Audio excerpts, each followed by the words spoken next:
Welcome to the VSA Capital Tech and Transitional Energy Podcast on Thursday, the 7th of July. And we're recording this just after Boris Johnson has resigned as our Prime Minister, leaving the country in even more disarray. What's your view on that then, Phil? A wasted opportunity is what I think. He should have made more of what he had. We need stability. It's a great shame. So let's hope that we can get solid replacements in and some stability. We just all need that.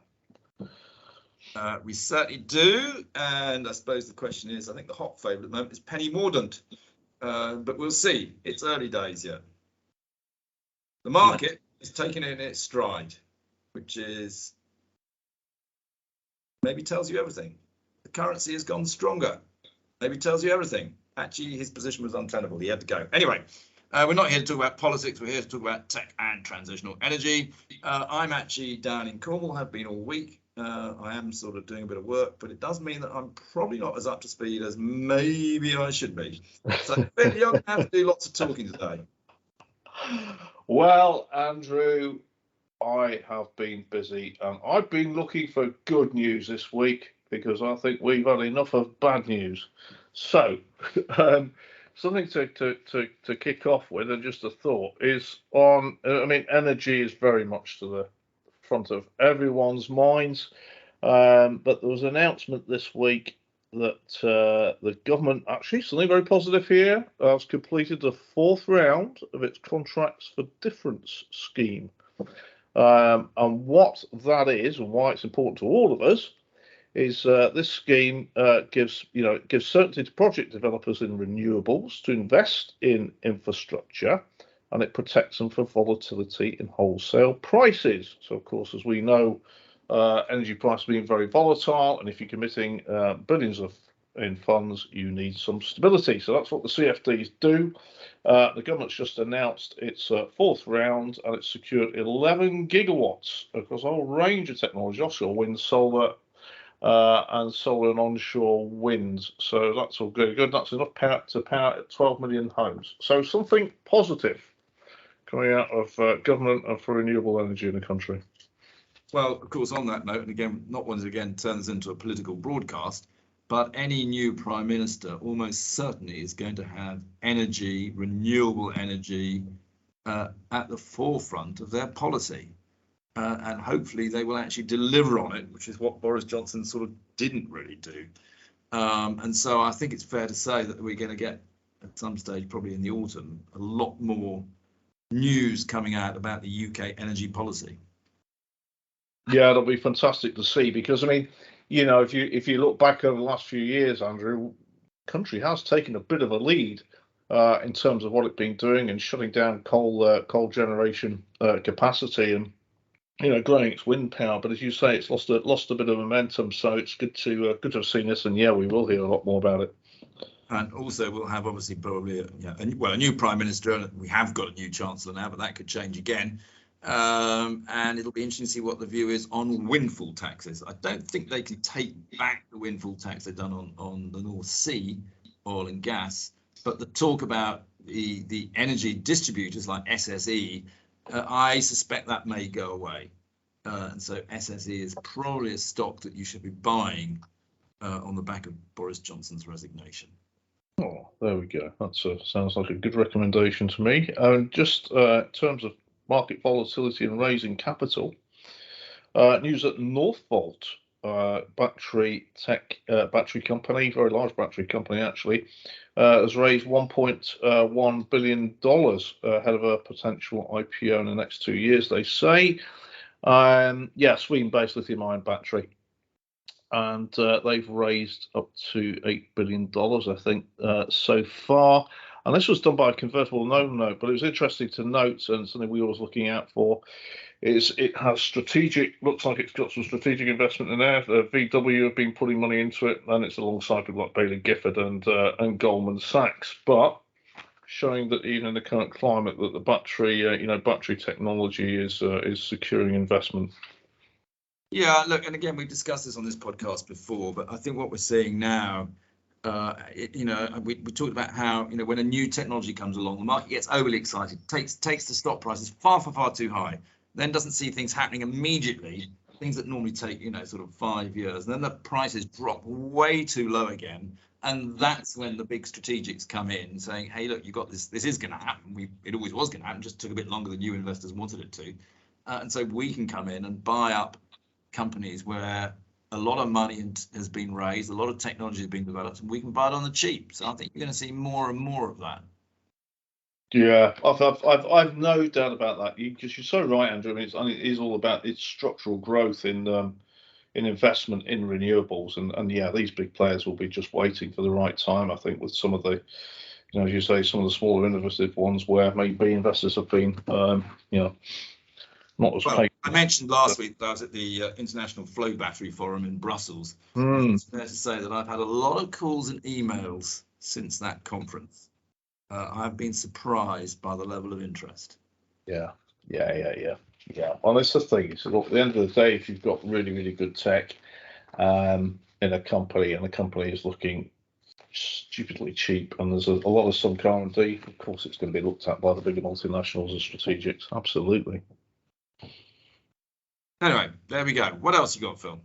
Right. Well, let's just get on to a few. I mean, there has been quite a lot of news, company related in the market this week. We'll quickly kick off with one of our clients actually at Samarkand Group, cross-border e-commerce technology platform. It's integrated into all of the main e-commerce infrastructure into China, and China's like the half of global e-commerce sales and still growing even in the current environment. Now, the company's had a trading update, Andrew. It's been held back obviously by,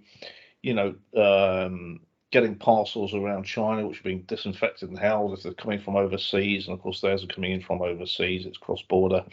And that has held the group back a bit. But they had a trading update, and they're expecting full-year revenue in at 16.5 million and a loss of 6.2 million EBITDA loss. But that's kind of in line with what we were, expected, and that's to March of this year, going cash 4 million. But looking ahead, they'll see the revenue up flattish, but there could be a real bounce back as COVID controls in China gradually do ease off and the logistics freeze up for them. But we're expecting those losses going into this year to be much reduced, down to about 3 million loss. And they say they've got 4 million on the balance sheet and are actively looking and in talks with strategic investors. Now, quickly on this one, the ticker is SMK. Listed on Aquis, about 40 million market cap, Samarkand Group. I read a Fitch report, and it was about e-commerce in China, what's happening in those markets and versus the retail markets. And Fitch is saying that they're saying e-commerce growing above at a rate well above the sort of on normal retail, offline retail as they call it. And one of the beneficiaries they pointed out was SF Holdings, one of China's biggest courier companies. As we know, they are, as we talked about strategic investments, they are strategic investors in Samarkand. Yeah, they certainly are. I mean, Samarkand have SF Express, which is SF Holdings, as a strategic investor and partner. They also have a partnership with DHL. I mean, they are so well connected. And you've got to say, if you're looking around for a group that, again, has probably become too cheap and is looking a little bit vulnerable, you'd have to put this on your list probably. Not that they want to be taken over anywhere near this price. No. But compared to some of their peer group, they are very cheap. They are. Also, just worth pointing out, obviously, we floated them just over a year ago, very successfully on the Aquis exchange. A lot of people have been upset with Aquis, not as much liquidity as it wanted. But obviously, this week we had the announcement out of Hargreaves Lansdown that they have now put all of the Apex Aquis stocks, which includes Samarkand, onto their platform, can be electronically traded, bearing in mind that Hargreaves Lansdown controls over 50% of all the SIPs and ISAs in this country. It will really help the Aquis market, but it also helps stocks like Samarkand, where you should start to see liquidity building up now. There we are. No, that was super news. That's been a long time coming. Obviously, a lot of work for Aquis there, and I am a SIP holder on Hargreaves Lansdown. So there you go. Just a quickie, Andrew, while you're there, a quick technical correction. It's Samarkand Group partnerships with FedEx, not DHL, just in case anyone picks up on that one. Sorry, you're absolutely right. Why did I say that? I do apologise. You might have just, you probably had the parcel this morning from DHL, Andrew. I don't know. It's obviously been down in Cornwall. It changes you, it gets everything muddled up. Well spotted, Phil. That's my pleasure. Right, moving on swiftly. Here's an interesting company and situation for you. This is a company called CML Microsystems, been listed for a good number of years on the main list. They moved recently to AIM. The ticker is CML, 58 million market cap. This is what's called a fabless semiconductor company, i.e. they design the chips.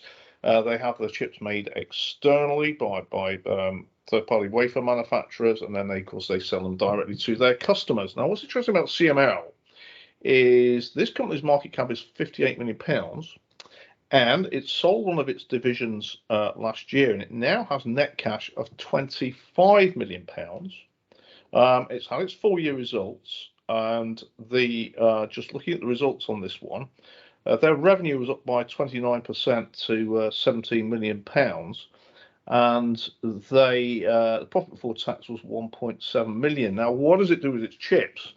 These go into, they make what are called radio frequency chips, Andrew, and these are very important for broadcasting radio waves, and those radio waves can come from satellites, they can come from ground radio systems, and of course 5G networks. And they produce the chips that go into, and for instance, things like secure radios. So satellite secure radios, 5G, and machine-to-machine comms. But what is interesting about this is they said, I met with them this week, and they were saying that during COVID, for instance, airports and hotels will have kind of, and just general security people have got radios, and their systems go into these secure radios, and they've seen a downturn in demand, and they're actually seeing all their demand recover and pick up. Whereas through COVID, conversely, things like consumer electronics and everything have enjoyed really, really strong demand, and that's slowing down. So here's a company that's actually on the turn into a market that, when you look at the global chip market, of course, that's now easing off because a lot of it's consumer driven. So business is strongly recovering. It has a whole bunch of cash on the balance sheet. It's already been conducting share buybacks and has given back money to investors over the last few years. I think something like £20 million in total. So this is definitely one that I'll be looking more closely at, and does look fundamentally undervalued. Actually, you've got a very good shareholder list. You've got Premier Asset Management with 12%, and you've got Otis, Herald, Ruffer, Lion Trust, Schroders, Slater. I mean, it's fantastic. Not much turnover in the stock, which is maybe a slight issue, but yeah, that's one hell of a shareholder list. Oh, there you go. And as I say, it's rare to see a company that market cap, that amount of cash, and actually generating profits. The forecast next year, as I say, it's 18 million of revenue and a net profit of £2 million, 58 million market cap, and all that cash. So we'll be looking a lot more closely about that company, I think, talk about that in the future. Another one that's of interest, and I think Andrew, I think Chairman, is Avingtrans. I do. There we are. The ticker is AVG. The market cap's £144 million. They had a trading update for their year ended May 2022. Their shares are up 6% year to date. Just in terms of valuation, quickly, it's EV revenue 1.2 times, 17.5 times PE, 15.5 in 2023. What does it do, Avingtrans? It's an advanced engineering company. And I know part of this business very well because I used to act for it. So they have three main divisions. Their energy EPM segment is built around Hayward Tyler. Now, this is a company that I used to act for a good number of years ago. And Hayward Tyler, based in Luton, don't know if they still are, but they're a pump manufacturer, and they've been around for many years. But their pumps are not everyday pumps at all. They are used by the global energy industry. They're huge bloody pumps, actually, and they're highly, highly specialised. And they're used in nuclear reactors. So that's one division. Second division is involved in gas compressors, pressure vessels, blast doors, etc. And then the third division is in medical. That's equipment for, they say, medical science and research communities, etc. So let's get quickly onto their trading update. And they said results expected to be in line with market expectations, strong net cash in excess of £16 million. So that's really, really good. But they said about Hayward Tyler, this really caught my eye, right? And he is investing sort of in a recession. So here you've got a business that's exposed to medical and nuclear. Doesn't sound bad to me. They said that they've got they secured a new contract extension for what are called molten salt pumps, and this is under an advanced reactor demonstration program in the US, and it's valued at $1.1 million, and it's an extension of the contract beyond 2.5. But what really, really caught my eye on this is, and I know about this from Hayward Tyler, about its nuclear certifications. It said that it became the first US company, this is their division, to update its what's called ASME, it's one of the atomic standards, and certifications for what's called Division 5 equipment. But what it does, it allows them to design, manufacture, and inspection of pumps for advanced high temperature nuclear reactors. So, so really, really specialised here, and not many of these things about in terms of that. And they also said on the medtech company that Adaptix had got an FDA certification for a point of care 3D orthopedic system in the States. This is for low dose 3D imaging at a point of care, which is very important in medical. So, yeah, definitely, Avingtrans worth looking at. As I say, we're into tough times, and this is exposed to nuclear and medical. The worst places to be looking at, I think. Well, that was quite a long explanation of why you like Avingtrans. I'll do it slightly shorter. The chairman is Roger McDowell, and I'd happily own a Roger McDowell portfolio of stocks that he sits on the board. Oh, yeah, that's a quicker way of selling this. That's told me off, but very good point. Anyway, moving on swiftly, and for a shorter one, Cerillion, CER, it's a 290 million market cap. This is telecoms, billing, charging, customer relationship management software. We've spoken about this very often before. Shares are up 25% this year. The stock is not cheap, but probably good reasons for that, given it's doing so well. It's on a multiple of about 8-9 times revenue, 407, and a PE of 34, 428 for 23. But anyway, they came out with an announcement this week to say that they've agreed a 10-year contract worth £15 million with a new telco customer. And so that's pretty positive news for them. And there's a bit more details about the software that run. But Cerillion has had super momentum this year, and certainly being recognised in the market. Zoo Digital. Don't you come across that one before, Andrew? Yeah, well, no, we've talked a little bit about it on this podcast, actually. One of my clients is always telling me, Andrew, you should look at Zoo Digital. It's a great company. Do I ever get around to looking at it? No, too busy. But you tell me all about it. Oh, all right. Well, I have been. Yeah, I've had a look at the Zoo Digital, and I think this is one where one of our colleagues met them at the Mellow exhibition actually recently. Right. So its market cap is just under 100 million. The ticker is Zoo. I said, oh, surprise, surprise. And they just reported their full year to March. Now, this company has what are called euphemistically cloud-based localization and media services to the global entertainment industry. So that's all a bit of a mouthful. But if you watch Netflix, as I do, or just the streaming TV channels in general, you'll have noticed over the last few years a significant increase in the amount of content that is made by overseas program makers, non-English, non-USA, non-UK. And so all of that needs subtitling, it needs dubbing and translation. And this is what the guys at the Zoo do, and their platform.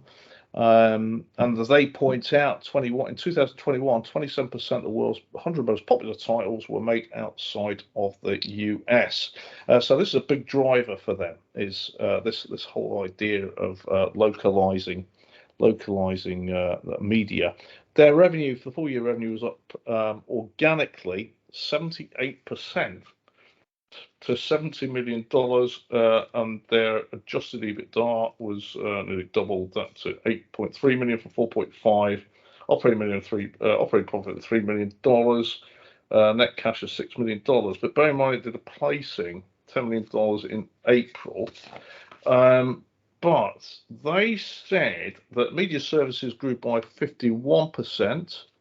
And this is they did a regional launch of their streaming platform. Localization grew by 108%. Demand for new production work rebounded strongly in half two. So good momentum there, I think, from Zoo Digital, and well worth looking at again.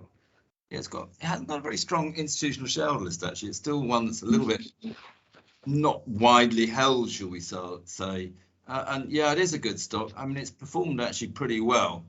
It's come off its highs at the back end of last year when it was up about 150p or so. It's now only about 110p or so. But it's actually held up pretty well. I do think you're right. I think it's one that we should be looking at more. I don't know where they're based. Maybe it's another visit for us, Phil. I think it could be a visit, Andrew, either on the bus, the train, or wherever the tube. But it would sound like it. No, we'll follow up with them. It does look very interesting. And sometimes companies like this, it's explaining. A lot of it's down to explaining the story itself, the mechanics of the business, and for that reason, often stocks are overlooked if it's a lot of hard work to do that, and that's what we like doing. We like stories like that. Yeah, I think their head office, according to the, it doesn't mean that's where the CEO sits. Quickly looking on the internet, is in Southampton Row.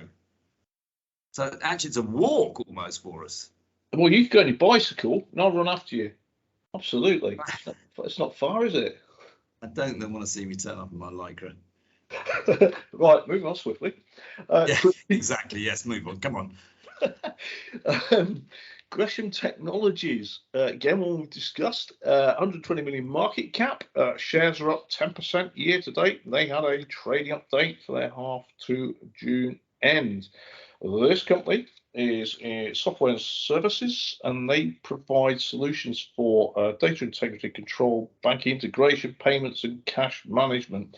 Well, cut long story short, they work very, very closely with banks on managing transactions and things like reconciliations. We've got multiple transactions, so it'll be very sophisticated software and very, very trusted, I would have thought, by their partners as a solution. It needs to be for this sort of work. So their revenues for the period increased by 56% to 23 million. It says, they had an acquisition of a company called Electra Information Systems. Or excluding that, their organic revenue, right, this is going to banks, Andrew, at the moment. Their organic revenue was up by 19%. You're not going to see that from a lot of companies at present, but you've got to look at where they're exposed to. And it's saying that they've got a lot of recurring revenue in the business, and their recurring revenue increased to £26 million at period end, and that was up 17%. So that's very, very good. Growing pipeline opportunities, good outlook. Cash of 6.4 million and no debt. So again, recession. What recession? I mean, blimey, everybody's doing all right. And actually, what is interesting, a lot of people have got very strong balance sheets at the moment, so they can ride out tough times. Yeah, absolutely. Good balance sheet, good customer base, what you look for, reasonably defendable margins. For sure, they may come under pressure, but they'll be around when you come through this. And we saw that so much in 2009 and coming out of 2009 post-Lehman's, like companies like this, where they've got the right things in place and they can see it through. Oh, yeah. Absolutely. All right. Your next one, I can see you've got a long list here. Keep going. Right, okay. This is one. Sadly, this is my last one, Andrew. Oh, that's such a shame. Last but not least, Phil. Right, okay. Yeah, last but not least. Absolutely. Okay, now I have not come across this company before, and it might be renamed, but it's IQGeo. So that is all one word, and the ticker is IQG. The ticket, it's 80 million market cap. Again, the shares on this one, these are up 11% year to date. They have, I'm just reporting, so they do, so it's geospatial software that this company does, and they help telco utility operators plan and design their networks, construction operations and sales. Yeah, and you can see, for geospatial software is definitely needed here because of the nature of telco and utility networks involving digging up roads, and where lots of infrastructure is already in place, and you've got to be really careful with that. And they were saying that they announced a contract win for software subscription valued at $3.6 million. And there's a service value in there of $2.1 million. And this is saying that they're going to play a key role in one of the largest fiber networks and 5G build-outs in the US, supporting millions of customers across the US. This looks very interesting, actually. The company had earlier reported, looking just back at the results, full-year revenue up 51% to $13.8 million, and its losses reduced to 0.8 million. 13.8 million pounds. Losses reduced to 0.8 million EBITDA. It's got net cash of 11.5 million pounds. So that's interesting. It's another great. Actually, this has been performing now for some time. It's just it's half the company is owned by two shareholders, Kestrel, who have just over 25%, and Columbia Threadneedle, who have about 20%. So it's going to be pretty tight in terms of liquidity. But yeah, this stock's been going really nicely. Again, what recession? It just keeps going. Well, there we go. So unfortunately, that is me for this week, Andrew. But I am going to be looking out for more good news for our listeners, because I think we've seen too much bad news. Well, it was all pretty good news really today, so it's always nice to be able to talk positive things. We'll call it a day there. Again, as I always say, if anybody's got any comments or any stocks that you want us to talk about, please just let us know. We're always happy to see what we can do for everybody. But we'll be back next week. We will, and I look forward to it, Andrew.